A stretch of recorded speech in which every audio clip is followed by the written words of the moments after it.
4월 7일 오늘 만나 성경 말씀은 요한복음 21장 4절에서 6절 말씀입니다. 이미 동틀 무렵이 되었다. 그때 예수께서 바닷가에 들어섰으나 제자들은 그가 예수인지를 알지 못하였다. 그때 예수께서 제자들에게 물으셨다.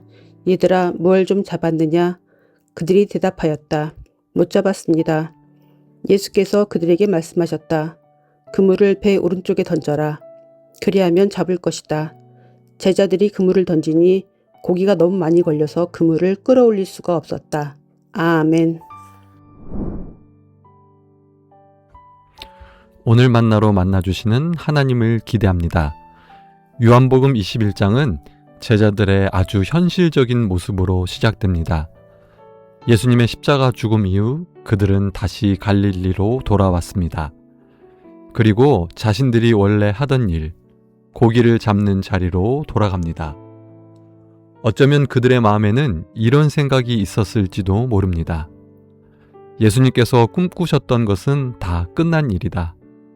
다시 원래의 삶으로 돌아가야 하나 보다. 그렇게 그들은 가장 익숙한 자리로 돌아왔습니다.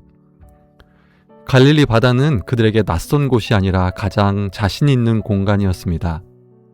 그런데 바로 그 자리에서 그들은 밤새도록 수고했지만 아무것도 잡지 못했습니다.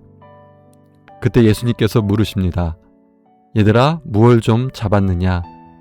이 질문에 제자들은 짧게 대답합니다. 못 잡았습니다. 이 한마디에는 그들의 모든 상태가 담겨 있습니다. 수고는 했지만 열매는 없고, 노력은 했지만 결과는 없는 무력함과 공허함의 고백입니다. 사랑하는 성도 여러분, 우리의 삶에도 이런 고백이 있지 않습니까? 열심히 살아왔는데 돌아보면 못 잡았습니다 라고 말할 수밖에 없는 순간, 사역을 하고 일을 하고 관계를 맺지만 마음 깊은 곳에서는 왜 이렇게 공허하지? 라는 질문이 올라오는 순간이 있습니다. 이 본문이 우리에게 보여주는 것은 분명합니다. 예수님 없는 수고는 결국 공허로 끝난다는 것입니다.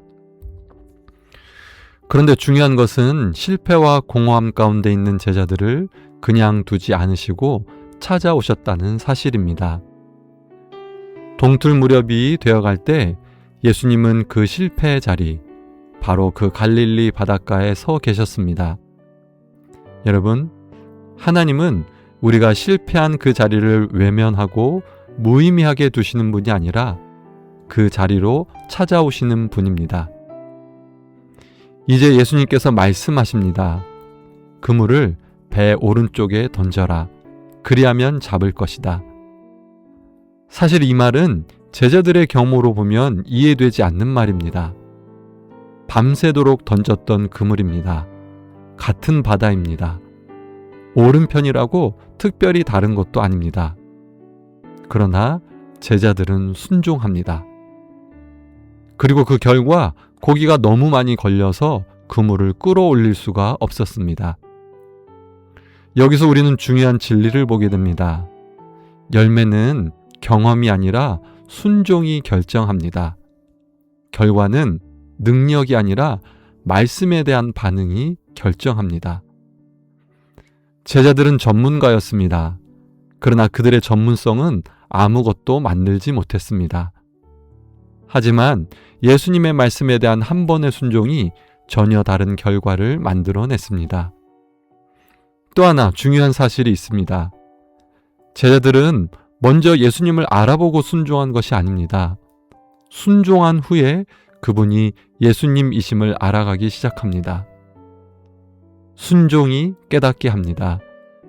예수님이 어떤 분이신지, 하나님께서 어떤 일을 행하시는지를 알게 합니다. 사랑하는 성도 여러분, 오늘 우리의 삶을 돌아봅시다.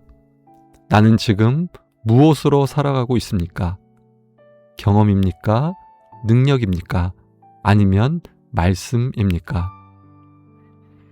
못 잡았습니다 라고 고백해야 하는 자리에서 주님의 음성을 듣고 계십니까? 오늘 하나님께서 우리에게 주시는 초대는 분명합니다. 실패 자리에서 도망치지 말고 그 자리에서 말씀에 순종하십시오. 그때 공허는 충만으로, 밤은 새벽으로, 실패는 새로운 시작으로 바뀌게 될 것입니다. 실패 속에서도 하나님의 임재를 기대하는 삶, 이해를 넘어 순종을 선택하는 삶, 순종을 통해 주님을 더 깊이 알아가는 삶, 그 삶으로 오늘 하루를 살아가시는 성도님들 되시기를 주님의 이름으로 축복합니다. 기도하겠습니다. 하나님 아버지, 오늘 말씀을 통해 우리의 삶의 자리를 다시 돌아보게 하시니 감사합니다. 예수님 없는 수고가 얼마나 헛된 것인지를 깨닫게 하시고 이제는 우리의 경험과 능력이 아니라 주님의 말씀을 붙들고 살아가게 하옵소서. 실패의 자리에서 도망치지 않게 하시고 바로 그 자리에서 주님의 음성을 듣게 하시며 작은 말씀이라도 순종하는 믿음을 우리에게 주옵소서. 오늘도 우리의 삶 속에 찾아오셔서 공허를 채우시고 실패를 새롭게 하시며 밤을 지나 새벽을 여시는 주님을 경험하게 하옵소서. 우리의 삶이 예수님과 함께하는 삶이 되게 하시고 말씀에 반응하는 믿음의 사람들 되게 하옵소서. 예수 그리스도의 이름으로 기도드립니다. 아멘. 두 가지 기도 제목으로 기도하겠습니다. 못 잡았습니다 라고 고백하는 우리의 공허함 속에서도 주님의 임재를 경험하게 하옵소서. 우리의 경험과 능력이 아니라 주님의 말씀에 순종하는 믿음을 주셔서 순종을 통해 새로운 시작과 열매를 보게 하옵소서. 나라와 북한을 위해 기도하겠습니다.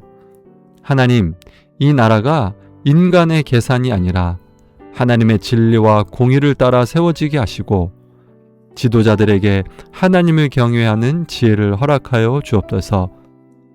분단된 한반도에 주님의 평화를 허락하시고 북한 땅에도 복음의 문이 열려 생명의 역사가 일어나게 하옵소서. 이 기도 제목으로 기도한 후에 개인 기도 하겠습니다.